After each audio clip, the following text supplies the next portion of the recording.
నంద్యాల జిల్లా గడ్డివేముల మండలం కొర్రపోలూరు గ్రామానికి చెందిన పొలం బాధిత రైతులు మరియు గ్రామస్తులు నంద్యాల కలెక్టర్ కార్యాలయం ఎదుట తీవ్ర ఆవేదన వ్యక్తం చేశారు. గత ప్రభుత్వ హయాంలో నష్టపరిహారం చెల్లిస్తామని హామీ ఇచ్చిన అధికారులు ప్రస్తుత కూటమి ప్రభుత్వంలో మాట తప్పి రైతులను నిర్లక్ష్యం చేయడం వల్ల వారు తీవ్రంగా ఆగ్రహం వ్యక్తం చేశారు. రైతులు ఎండ వాన చలి అన్న తేడా లేకుండా దేశానికి అన్నం పెడుతున్నప్పటికీ ఈ రోజు వారిని రోడ్డుపై తిరగబెట్టడం అమానుష్యమని విమర్శించారు. రైతే రాజు అని చెప్పే ప్రభుత్వాలు ఆ రాజును అవమానపరుస్తున్నాయని వారు ఆవేదన వ్యక్తం చేశారు.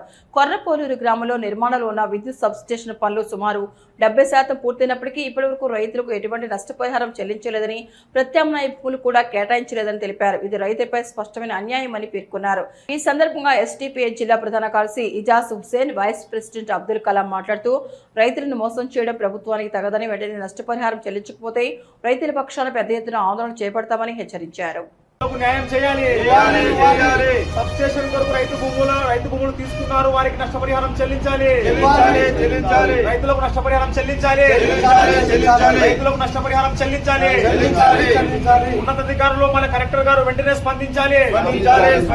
ఉన్నతాధికారులు వెంటనే కలెక్టర్ గారు వెంటనే మండలము కొర్రపోలూరు గ్రామంలో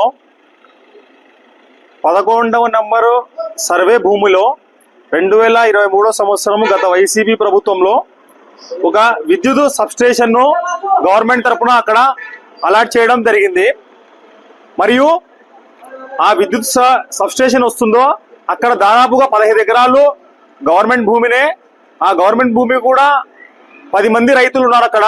ఆ 10 మంది రైతులు దాదాపుగా 30 సంవత్సరాల నుంచి అనుభవంలో ఉన్నారు. వారి నుంచి గత ప్రభుత్వంలో ఆ భూమిని తీసుకొని వారికి నష్టపరిహారము మరియు వేరే గవర్నమెంట్ది వేరే చోట సాగు భూమి చూపిస్తామని చెప్పి హామీ ఇచ్చి అప్పట్లో అధికారులు ఆర్డీఓ గారు మరి అందరూ కలిసి వాళ్ళకి హామీ ఇచ్చి ఆ భూమిని విద్యుత్ సబ్స్టేషన్కు కేటాయించడం జరిగింది. దాని తర్వాత పనులు కొంచెం నెమ్మదిగా సాగినా ఇప్పుడు వచ్చిన కుటుంబ ప్రభుత్వంలో దాదాపుగా వేగంగా పనులు మొదలుపెట్టి 70% సబ్స్టేషన్ పనులు పూర్తయినాయి. కానీ ఇప్పటి వరకు ఈ రైతుల అకౌంట్లలో డబ్బులు వస్తాయన్నారు మరియు వీళ్ళకు వేరే చోట సాగు భూమి చూపిస్తున్నారు, ఇంతవరకు చూపించలేదు. దీనిలో ప్రభుత్వ యంత్రాంగం ముఖ్యంగా విఫలమైంది. మనం చూసుకుంటే ఈరోజు రైతే రాజు అంటారు భారతదేశంలో.